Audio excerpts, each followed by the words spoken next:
Welcome to the town of Chamonix in France. This is the main jumping off point for many trekkers looking to hike the Tour du Mont Blanc, or TMB for short. It's one of the premier multi-day hikes in Europe, possibly the world. From North America, it's relatively easy to get to. There are many options. Luckily, from Toronto, it's a medium-haul flight to Geneva and a short 70-minute bus ride after you touch down. On the bus, we contemplated the trek ahead of us as we got closer to Chamonix. The TMB hike typically takes 7 to 10 days, but we were taking it slow, doing 12 plus days on the trail. Our home for the next couple of nights is the Plan B Hotel, literally right next door to the bus terminal. Strange name, but hopefully not a sign of things to come for our trek. Anyway, we've been itching to do this hike for a while, especially after coming off our Patagonia trek. We'll see which one has more epicness to it. Chamonix is a great place to stay, a pretty town, lots of restaurants, and we had a great couple of nights here. Chamonix is arguably the world capital of mountaineering and skiing, and hosted the first ever Olympic Winter Games in 1924. Chamonix is picture perfect, nestled in a valley surrounded by mountains. As we were in no hurry, we took our time and planned this trek over 12 plus nights. Partly because we had no idea if we'd be in good enough shape to handle the number of cols on this hike, something like 10 on our itinerary. So at least our daily mileage would be relatively low. This restaurant, Burgers Focaccia, by the way, has the best croque monsieur in town.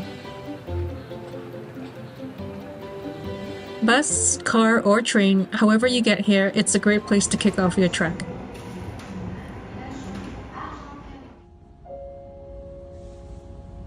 The TMB trek covers 174 kilometers over 9 to 14 cols or mountain passes with an elevation gate of 10,400 meters or 32,000 feet. That's like going up and down the Grand Canyon 7.5 times. What were we thinking? Mont Blanc is the highest mountain in the Alps in Western Europe, rising about 4,800 meters above sea level. It straddles France, Italy, and Switzerland and surrounded by towns around the perimeter. Technically, you could start anywhere from one of the towns depending on where you're coming from. These were our actual stops for the trek, hiking counterclockwise. Being the keeners that we were, we planned to hike every single mile on this trek. There would be no aids for us, no fast trekking, no pass and go.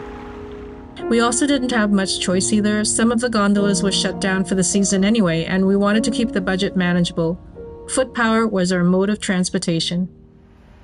As we couldn't get accommodation on trail for the end of the hike, we tackled the Lac Blanc section as a day hike from Chamonix. Technically, we broke our resolution to not use aids already as we took the gondola up to La Flagère to start the 9-kilometer round-trip hike to Lac Blanc. It's a relatively good warm-up for the next 12 days. The weather was a little overcast, but it was still a nice hike.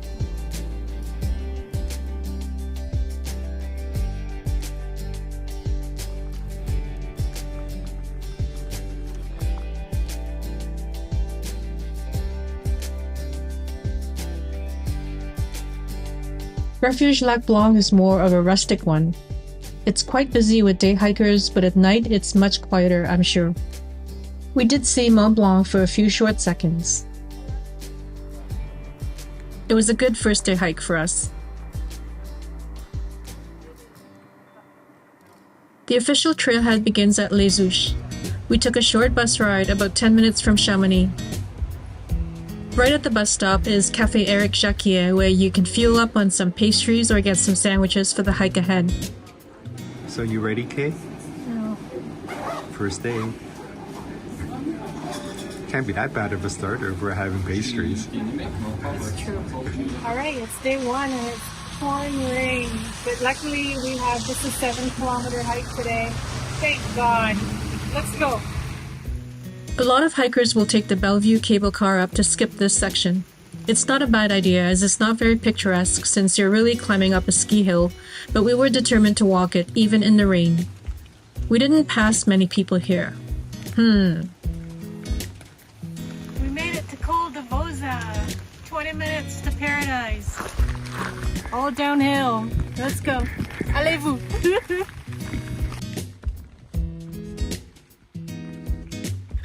Our first night was Refuge de Fioux. It took us 3.5 hours, even though the book said 2.5. We must be that slow. It's a really pretty refuge with a lovely view and nestled under some glaciers.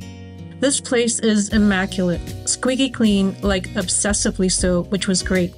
This was also our first dorm experience, and luckily we had great roommates. The showers were coin-operated and included.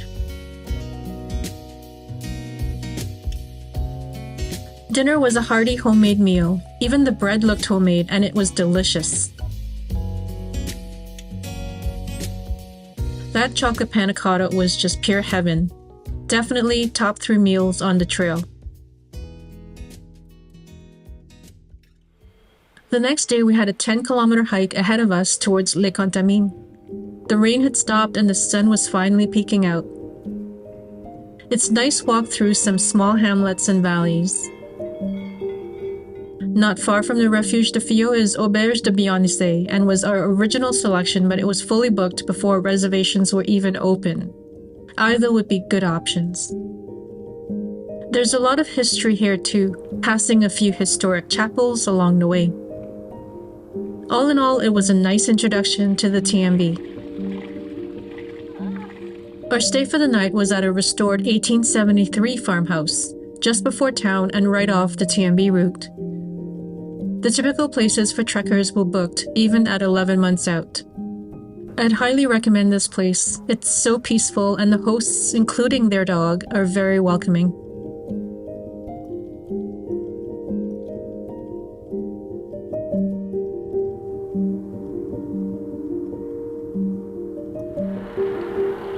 Les Contamines is a very small but pretty town, catering to trekkers. There's a handful of shops, groceries, and restaurants here. There's also a church in town, so we paid our respects and prayed for good weather.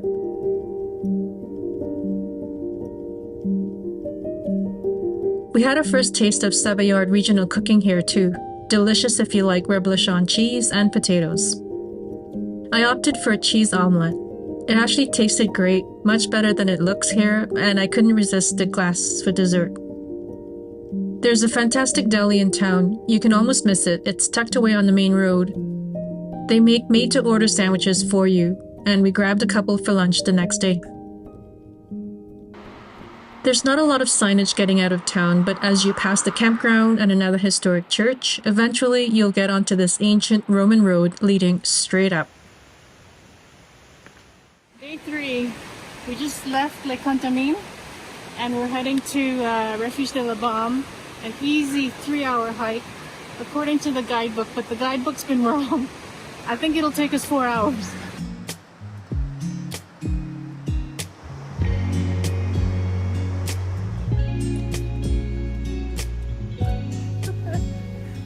Carrot has sore legs. Only day 3. They only hurt when I stop. When I start walking, they warm up again. Guess we shouldn't stop so much. I love this part of the hike. The view is so bucolic as the vistas open up to the surrounding mountains. This is exactly what I pictured the TMB to be like. Refuge de la Balme is seriously organized and clean. It has this great patio to enjoy that vista. We splurged on a private room, which turns out had 4 beds in it. I did feel a little bit guilty about that.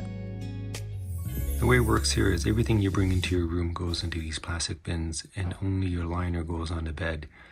Everything else stays in the bins with the lid on top, and your bag and your shoes stay outside. It's supposed to protect them from bed bugs and protect you from bed bugs. I hope it works. As for the meals, while the soup wasn't the greatest, the vegetarian pasta dish was tasty and filling. Breakfast was as expected, basically bread and butter, but that's typical for all of the refuges. So the weather turned again, as it often does in the mountains. It started to rain and it got really cold almost right away as we headed out. This section was quite busy, I'm not sure why. This was our first big test climbing up and over Col de la Croix de Bonhomme. I don't think I stopped at all and kept going until we reached the refuge of the same name just past the crest.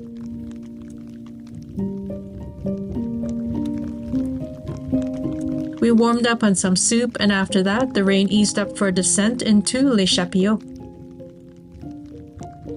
Tonight we stayed at Auberge de la Nova, the bigger of the two refuges here. Les Chapillots has limited beds, so be sure to book this location first. I was pretty happy with my private room here, and the dorms look pretty decent too.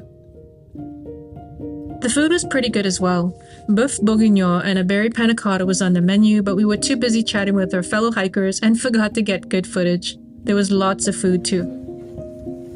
The weather continued from the day prior, so we opted to take a shuttle for about 6 kilometers to fast track our day. Good thing too, because it's a road walking section that didn't look so great. The shuttle takes you to Refuge des Motets.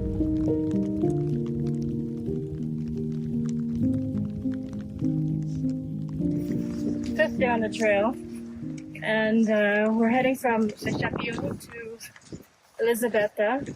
17 kilometers, but I'll be honest, we took the bus because it was the best €4 I ever spent. So it shaved about 6 kilometers, and now it's all uphill to Elisabetta in the rain.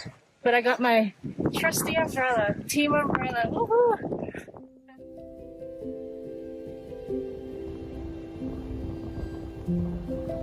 The rain turned icy and we were so cold as we crested Col de la Seigne.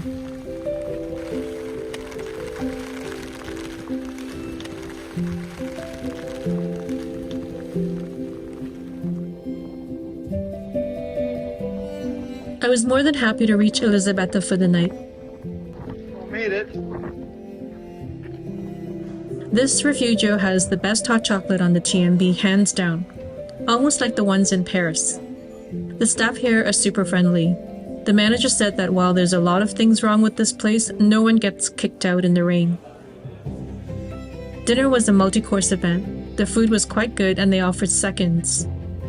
More boeuf bourguignon. We were thrilled to snag a private room here too. What a location, though, as it cleared up the next morning. It was all downhill, so an easy day for us today, and a scenic hike down. The mudroom was a bit crazy with everyone's wet gear, and this was the only place where we heard someone's boots walked away without them. So after a rainy day at Elisabetta, we are now headed where? To Courmayeur, a town in Italy. And where are we staying? At a real hotel with my own bathroom. Those bathrooms were awful. Like, honestly, the most awful bathrooms I've been in. But the location's amazing. Like, there's glaciers behind it. It's stunning here. It's the best view so far. But I'd recommend it as a lunch stop.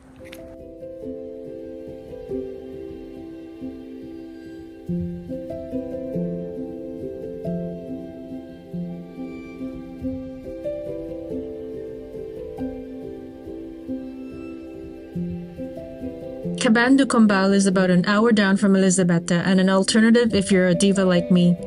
The reviews for this place are quite good. So what are we doing? Taking a bus. Into Courmayeur. Yeah, I think it's just road now, right? pretty much. Okay. Bus it is. Bus it is. Okay, so we broke a rule again here, but the actual TMB trail gets quite steep and the road alternative isn't great for walking unless you had no other choice. There's a seasonal chairlift, but it was closed. The season ends early here.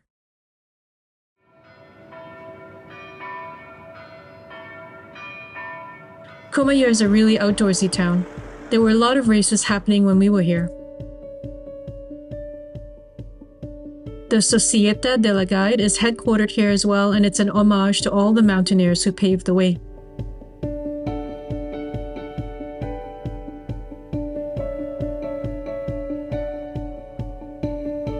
Our rest stop was Hotel Crew, and it was so luxurious. A lot of hikers will take a rest day here, but we kept going as our days were not exactly long. Hands down, the best pizza here on the entire trail can be found at the Tunnel Ristorante. In Italy, most restaurants charge a coperto or cover charge. This pizza is massive. This section out of town is one of the steeper ones, I think. But slow and steady as we were in no hurry. This is where you wished you were going clockwise on the trail. Today's a short day. Today's a very short day. It's 5 kilometers, but it's got a 800 meter ascent, something like that. So it's probably going to take us 3 hours at our pace. That's okay. We can stop. Okay. Let's go.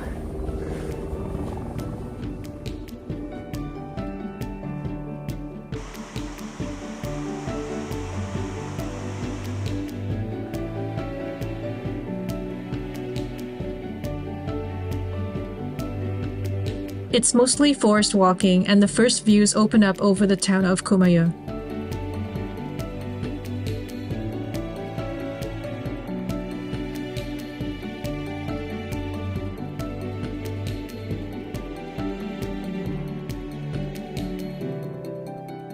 We got our first good glimpse of Mont Blanc from the trail. We were in awe. It was just right in front of your face. This Refugio is in a great location with outstanding views. It was also run like clockwork. You get a number when you get there and they check you in that order. No surprise, we were number 1. This is usually a lunch stop for most.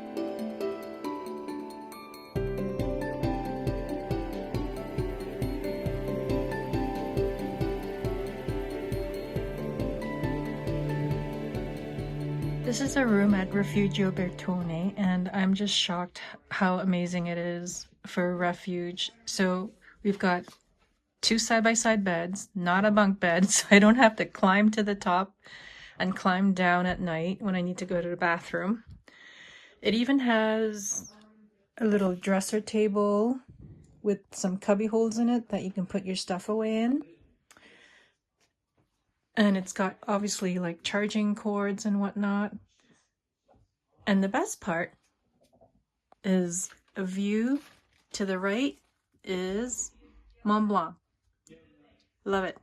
Just showing you the room from this side.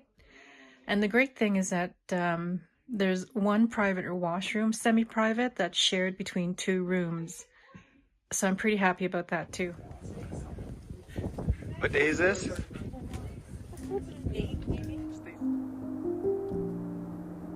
The walk to the next section is probably one of the best of the entire trek. You're walking shoulder to shoulder with Mont Blanc, a little unreal.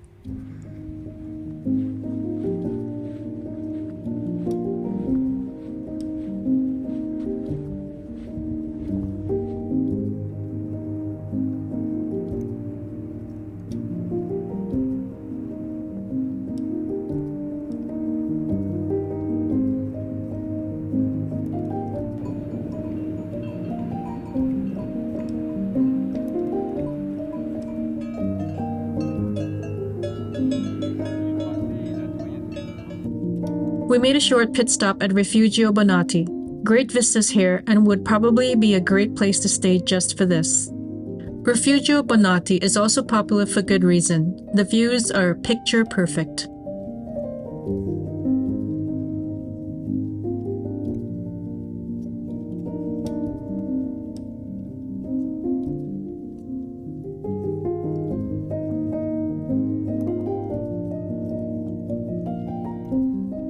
We were supposed to go to Refugio Elena next, but made a last-minute decision to backtrack as the weather forecast for the next day wasn't good.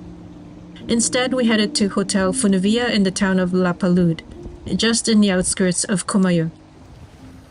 At the bottom of Hotel Chalet Valferret, we hopped on a shuttle bus to take us there. Seems like a lot of others had the same thoughts too.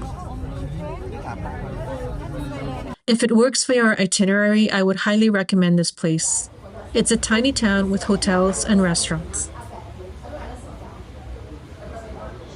The next day, the weather looked good where we were, so we went back to where we had detoured the previous day at Chalet Valferret. But getting there, it was snowing and it was pretty bad. A lot of people were turning back as the weather at the top of the Grand Col Ferret was treacherous with ice. To get to La Folie, we had to head back to Courmayeur again, where the weather was gorgeous, and take about 3 different buses. We considered taking a taxi to our next destination, but that was going to set us back 300 euros. It took us almost a full day crossing from Italy to Switzerland. We bumped into some fellow hikers who were doing the same thing as we were, so we hung out together for a bit. We explored the town of Aosta at one of our stops. A gorgeous and historic walking town, with at least 3 sushi restaurants that we counted. I wanted to buy so many things, but I wasn't going to lug it around Mont Blanc. From Aosta, after a 3-hour pit stop, we boarded our second bus to get to Orsières, Switzerland. Once we got there, though, we were seconds late and missed our next connecting bus, so we decided to stay put. Our stay for the night was the Hotel Terminus, right across from the bus terminal. This hotel was a treasure. Here we encountered the Swiss franc prices in all its glory, but we did find a nice restaurant with affordable prices not far from the hotel. In the morning, since we were itching to get some hiking after a leisurely day yesterday, we opted to take the bus we missed the night before to get back to Refugio and pick up the trail from there. Refugio? $17. Really? I thought it was $4.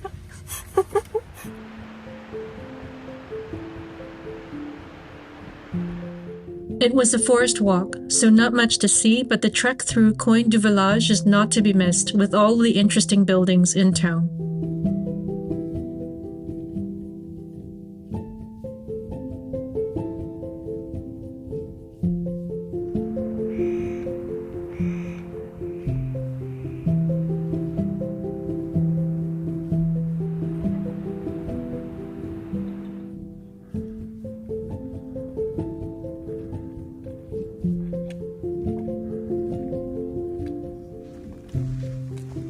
Some more forest walking and a climb up again, and we arrived at Champex-Lac. Bienvenue à Champex-Lac. I don't know why, but I thought the lake was bigger than it was. It's a sleepy town, basically hotels with a few restaurants. Fun fact, it's also referred to by hikers as Little Canada, as it resembles some of the geography in our home country. I had a hard time booking places here online. No one got back to me, or either the booking portal was closed for a while and I was anxious to get something booked. We opted for an affordable room above a boulangerie in town. It was cheap and the bathroom was clean, so couldn't ask for anything better. We had our first roasty dinner here in town too. Yummy! I wouldn't recommend doing a rest day in Champex as there's not much going on. Our next stop was Le Peuty, just past Trian. We had heard that the 15 kilometers to get here was not that great, so we opted to experience the Swiss trains and shortcutted to Col de la Fauclaz, where we would continue a short hike to our destination, passing through Trian. Oh my god, that was so stressful, riding and transferring all the trains. It wasn't so bad. For you, I had to do all the directions. I like the trains here. They're on time.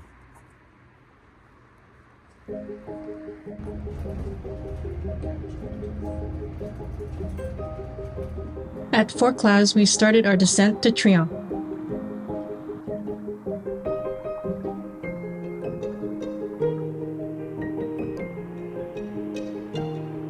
Trian is another section of the trek that is in high demand, and we couldn't get anything in town. Refuge Le Peuty is a short 2 kilometers from Trian, and it's a good option. It was really a cute place to stay in, and they're known for their food. We spent the night in a Mongolian yurt, complete with a view. The dorms, not so much, as we were told it was not nice to climb down a ladder at night to get to the toilet outside.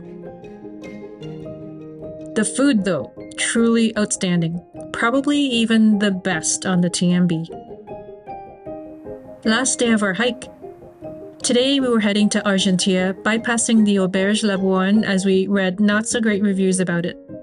This section of the TMB is stunning as well. Another cold and windy climb to the Col de Balme, but what a view of Mont Blanc as you crest the top. And it wasn't raining. If you're continuing on to La Flégère from here, Argentia is a great option and a short detour.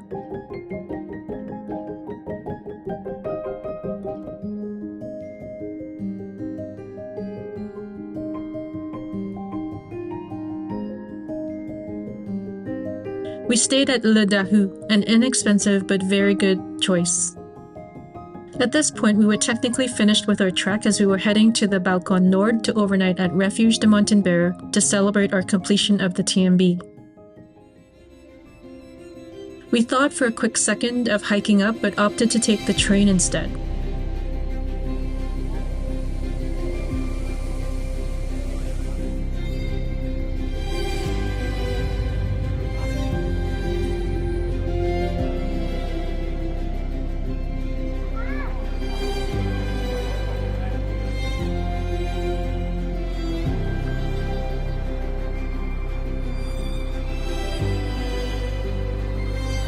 It's a really nice experience to get up close to the glacier.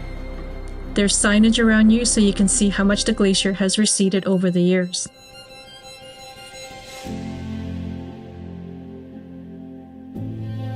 There's a gondola down to get closer to the glacier, and the cost is included with your train ticket.